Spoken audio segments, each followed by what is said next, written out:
all. I hope you all are doing good. So this is Riya Pandey, your business studies educator. So in previous video, we have already discussed about the characteristics and features of management. Now we came forward towards the MCQs and case studies. So पहला question क्या है?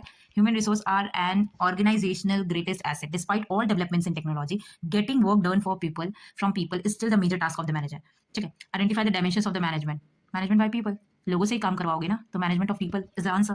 ठीक है. Second question क्या है? Management always work by keeping and result or the main or the aim of the organization. All activities of managers are directing towards the end result. Okay, it is related to which features of the management? End result. तो multi dimensional तो नहीं होगा, क्योंकि multi dimensional में management by work, management of people और management of operations आता है.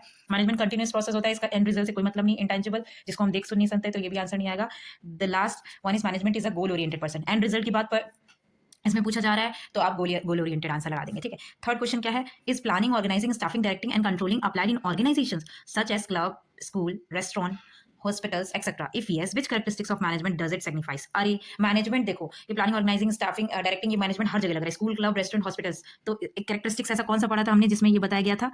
Management is all pervasive, universal applicable. Management is all pervasive का क्या मतलब है? कि मैनेजमेंट जो है वो यूनिवर्सली एप्लीकेबल है, हर जगह एप्लीकेबल है. ठीक है. सो इसका आंसर ये होगा, मैनेजमेंट इज ऑल परवेसिव. ठीक है. सारे टाइप के organisation, whether it is school, club, restaurant, hospitals, कहीं भी हो. ठीक है. So what is the question number 4? The task of management is to make people work towards achieving the organisation goals by making their strength effective and their weakness irrelevant. Identify the dimension of the management.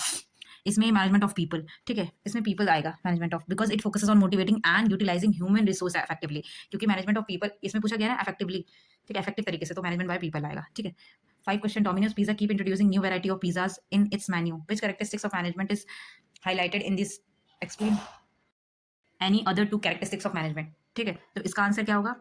इसका answer होगा आपका dynamic, because जो Domino's pizza है वो keep introducing new varieties of pizza. ठीक है. तो management का हमने पढ़ा था ना, एक कैरेक्टरिस्टिक्स ये भी था कि मैनेजमेंट डायनामिक प्रोसेस है. मतलब अगर एनवायरमेंट में कोई चेंजेस आ रहे हैं, गवर्नमेंट के रूल्स और रेगुलेशंस में कुछ चेंजेस आ रहे हैं, तो with the passage of time आपको टेक्नोलॉजीज में और हर चीज में डेवलपमेंट करना चाहिए. तो मैनेजमेंट को डायनामिक होना चाहिए. तो ये 2 कैरेक्टरिस्टिक्स ऑफ अदर 2 कैरेक्टरिस्टिक्स आप ये बता सकते हो. गोल ओरिएंटेड है.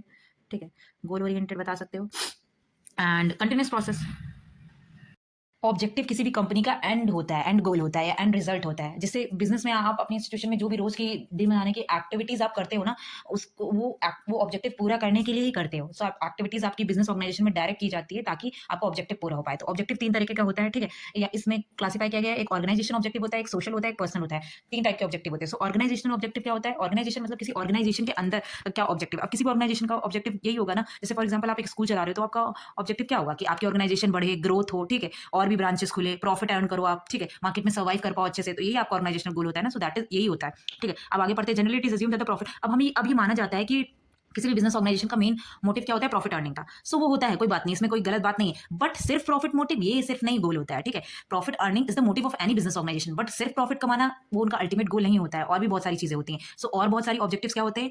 तो ऑर्गेनाइजेशनल ऑब्जेक्टिव में सर्वाइवल, प्रॉफिट और ग्रोथ. सर्वाइवल मतलब क्या है? फॉर एग्जाम्पल आप लखनऊ में रहते हो और ना आपने आलमबाग मार्केट में शॉप ओपन करने का सोचा है, बट आलमबाग मार्केट में बहुत सारे शॉप्स हैं. तो आपको क्या करना होता है? जब आप नया बिजनेस स्टार्ट करते हो ना, तो आपको ये है कि मैं जितना भी कॉस्ट इनपुट कर रहा हूँ, कम से कम मुझे उसका मतलब मेरी कॉस्ट निकल के आ जाए, मतलब मुझे इतना पैसा हो जाए कि मतलब मेरा रिकवर हो जाए. तो आपको उस टाइम क्या होता है, जब आप नए एंटर होते हो मार्केट में, कि मुझे मार्केट में सर्वाइव करना है, मतलब यहाँ से यहाँ पे बचना है, मतलब मुझे कॉम्पिटेटिव मार्केट में सर्वाइव करना है. ऐसा नहीं है कि मैं फेल हो जाऊँ और मुझे अपना बिजनेस बंद करना पड़े. तो आपका पहला मोटिव क्या होता है? मार्केट में सर्वाइव करना, जब आप नए बिजनेस आते हो. ठीक है. तो बेसिक पर्पज यही होता है, exist in the competitive market for longer period, ज्यादा से ज्यादा समय तक हम यहाँ मार्केट में रहे. दूसरा क्या है? उसके बाद प्रॉफिट अर्निंग मोटिव आता है. अब अगर बिजनेस को सर्वाइव करना है मार्केट में, तब भी प्रॉफिट की जरूरत पड़ेगी. बिजनेस का ग्रोथ करना है, मतलब और बिजनेस को आगे बढ़ाना है, तो भी आपको पैसे की जरूरत पड़ेगी. और ब्रांचेस खोलने हैं, तभी पैसे की जरूरत होगी. तो profit is the most important. आपको इतना प्रॉफिट हो जाए कि आप अपने बिजनेस को ग्रो कर पाए. ठीक है. और उसकी और ब्रांचेस ओपन कर पाए. सो इतना जरूरत होता है प्रॉफिट का. ठीक है. And profit is the reward of given to the businessman for bearing the risk. अब वो मार्केट में सर्वाइव कर रहा है, रिस्क उठा रहा है, तो उसको तो प्रॉफिट उसके लिए रिवॉर्ड है ना. Third one is growth. Growth क्या है? Business organisation must grow and expand their activities. अब ऐसा तो है नहीं कि आज आपने जहां बिजनेस अपना खोल के रखा है, मतलब खोल के ओपन किया है आलमबाग में, तो बिजनेस तो धीरे धीरे ग्रो होगा ना. 10-15 साल बाद भी बिजनेस पैसा थोड़ी रहेगा, वो ग्रो हो जाएगा, उसकी और ब्रांचेस ओपन हो जाएंगी. So that is called growth. The success of any organisation measure by the growth rate measure. अब वो कितना ज्यादा सेल्स कर रहा है. ठीक है. हो सकता है आपने नया बिजनेस स्टार्ट किया है, तो महीने में आपकी बहुत कम सेल्स होती हो. ठीक है. 1 लाख 2 लाख की सेल्स होती है, बट जैसे जैसे बिजनेस बढ़ेगा, उसकी ब्रांचेस बढ़ेगी, सेल्स आपकी बढ़ेगी, नंबर ऑफ प्रोडक्ट्स बढ़ेंगे, आप एम्प्लॉयज हायरिंग करोगे. So that is called growth in a business. So organisational objective में ये 3 चीजें इंपॉर्टेंट है, सर्वाइवल, प्रॉफिट और ग्रोथ. ठीक है. Second one is social objective. Social objective आप 12th क्लास में हो. ठीक है. सो ये आपका पहले चैप्टर है. बट व्हेन आप याद करो कि जब आप 11th क्लास में थे, तो there was one chapter social responsibility of the business. याद है? तो सोशल रिस्पांसिबिलिटी ऑफ बिजनेस में आपको ये जैसे आप अपना बिजनेस ओपन करते हो तो आपने जो आपका बिजनेस है वो भी सोसाइटी का एक पार्ट है ना। आपने सोसाइटी में ओपन किया है वो बिजनेस आपने कहीं भी ओपन किया हो वो सोसाइटी का एक पार्ट है, ठीक है। और आप जो रिसोर्सेज यूज कर रहे हो अपने प्रोडक्ट्स को बनाने के लिए, वो रिसोर्सेज आपने सोसाइटी से लिए, तो क्या आपकी कुछ सोशल रिस्पॉन्सिबिलिटी नहीं होती सोसाइटी के प्रति?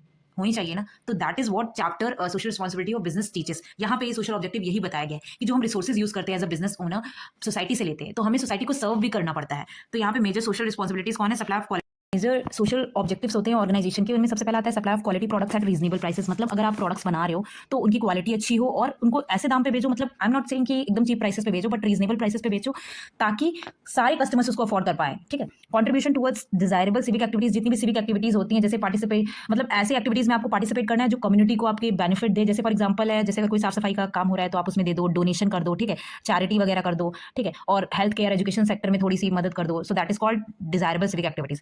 Generation of economic wealth, economic wealth में आप कैसे करोगे? इकोनॉमिक वेल्थ में आप कर सकते हो बाय, जैसे आप फॉर एग्जांपल आप बिजनेस रन कर रहे हो, ठीक है, आप कोई बिजनेस रन कर रहे हो तो आपका मेन ऑब्जेक्टिव क्या है? गुड्स और सर्विसेज प्रोवाइड करना, तो वही करना, और ऊपर से टैक्सेस पे कर दो, टाइम पे टैक्सेस पे कर दो, और लोगों को एम्प्लॉयमेंट अपॉर्चुनिटी प्रोवाइड कर दो। सो that is called economic wealth activities kind of, ठीक है।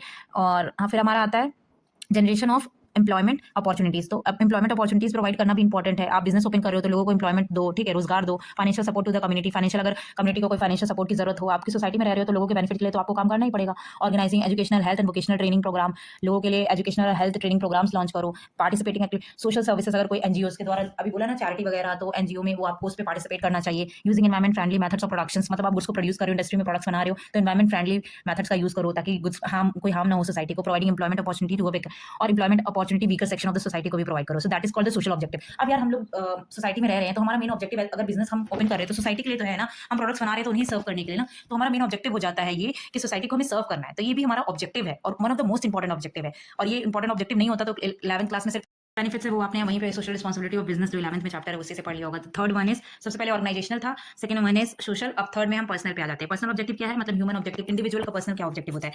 Individual objective are related to the employees of the organisation. अब ऑर्गेनाइजेशन में जो काम कर रहे हैं एम्प्लॉयज है, वर्कर्स है, उनके भी तो कुछ ऑब्जेक्टिव्स होंगे। As employees are most important resource of every company. अब एम्प्लॉयज जो है, मान लो किसी कंपनी का कोई ऑब्जेक्टिव है तो एम्प्लॉयज जो बिजनेस में हायर होते हैं वही तो ऑब्जेक्टिव कंपनी का पूरा करते हैं, तो वो मेन रिसोर्स होते हैं किसी भी कंपनी के लिए, ठीक है। तो अगर एम्प्लॉयज हमेशा मोटिवेटेड रहेगा तो ऑर्गेनाइजेशन के लिए अच्छा ही करेगा।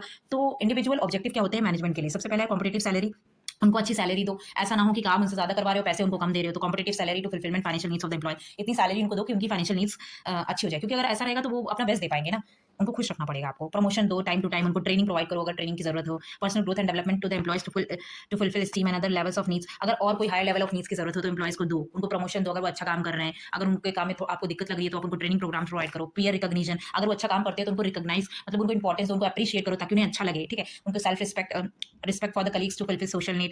Good and healthy working condition, को ऐसा वर्किंग कंडीशन प्रोवाइड करो कि उनको मन करे, उनको सेफ्टी हो प्रोवाइड हो, ठीक है। जैसे फॉर एग्जांपल बहुत सारे टीचिंग जॉब्स निकलते हैं जहाँ पे बाहर बाहर स्टेट में अगर आप जॉब करने जाओ टीचिंग जॉब्स, तो वो फ्री अकोमोडेशन वगैरह प्रोवाइड करते हैं, सेफ्टी वगैरह एम्प्लॉयज की। तो अगर ऐसे बेनिफिट्स दिया जाएगा तो लोगों का मन भी करेगा काम करने को और वो अच्छे से काम करेंगे। देखो एम्प्लॉयज अगर बिजनेस ऑर्गेनाइजेशन के खुश है तो इसका मतलब है बिजनेस ऑर्गेनाइजेशन अपने ऑब्जेक्टिव फुलफिल कर लेगा, क्योंकि एम्प्लॉयज एसेट्स होते हैं किसी भी कंपनी के, क्योंकि वो काम कर रहे हैं भाई, उन्हीं की वजह से तुम्हारा बिजनेस चल रहा है, तुम्हारा इंस्टीट्यूशन चल रहा है। तो अगर वो खुश है तो तुम खुश हो और तुम्हारा बिजनेस खुश है। Worker may lose interest in the work if their objectives are not related. अब ये जो ऑब्जेक्टिव्स है, उनको अच्छी सैलरी नहीं मिल रही है, प्रमोशन ट्रेनिंग नहीं मिल रही है, उनको वो अच्छा काम कर रहे हैं तो उनको अप्रिशिएट नहीं किया जा रहा है, उनको अच्छा एनवायरमेंट नहीं दिया जा रहा है, तो भाई वो खुश नहीं रहेंगे। वो खुश नहीं रहेंगे तो अच्छे से काम नहीं करेंगे, वो अच्छे से काम नहीं करेंगे तो आपका बिजनेस नहीं चल पाएगा, क्योंकि आपका बिजनेस का जो मेन ऑब्जेक्टिव है वो पूरा ही नहीं हो पाएगा, क्योंकि वो कर कौन रहा है? आपके एम्प्लॉयज कर रहे हैं। Management must try to integrate the personal objective of the management, को ट्राई करना चाहिए कि वो लोगों के इंडिविजुअल के जो एम्प्लॉयज हैं उनकी नीड्स को सेटिस्फाई कर पाए। सो that is all about the objectives of management.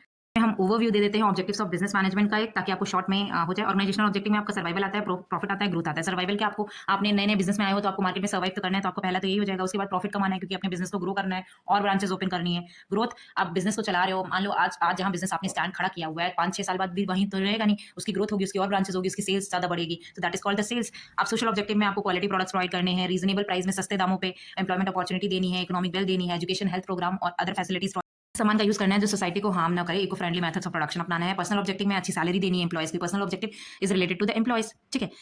अच्छी सैलरी दो उनको, अच्छी कंडीशन दो उनको, रिस्पेक्ट दो, ठीक है। और अगर अच्छा काम करें तो अप्रिशिएट करो, उनके लिए ट्रेनिंग प्रोवाइड करो और सोशल रिकॉग्निशन प्रोवाइड करो। सो that is all about the objectives of the management. देखो मैं ये चैप्टर बहुत आसानी से, मतलब धीरे धीरे एक्सप्लेन कर रही हूँ ताकि आपको ये चैप्टर अच्छे से समझ में आए और आप अपने वर्डिंग्स में लिख सको, इसलिए हो सकता है थोड़ा टाइम लगे, ठीक है। So have patience and thank you for watching this video. Stay tuned for the next video and kindly like and subscribe to my channel so that